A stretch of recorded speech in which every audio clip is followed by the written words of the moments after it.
So, ayun guys, mag-i-empake ako ngayon kasi lahat ng to is ipapadala natin sa mga kids. So, ayan guys, kung makita nyo, sobrang kalat ng bahay namin sa ngayon kasi nag-aayos ako ng mga to.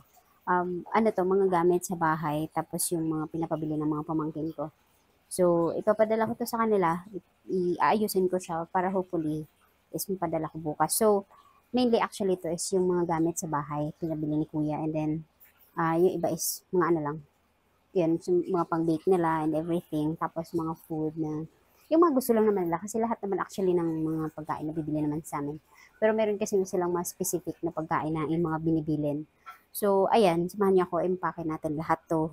Hindi ko alam paano sila pagkasyahin dito sa isang box. So, ayan, ito is, kailangan muna natin itong i-secure.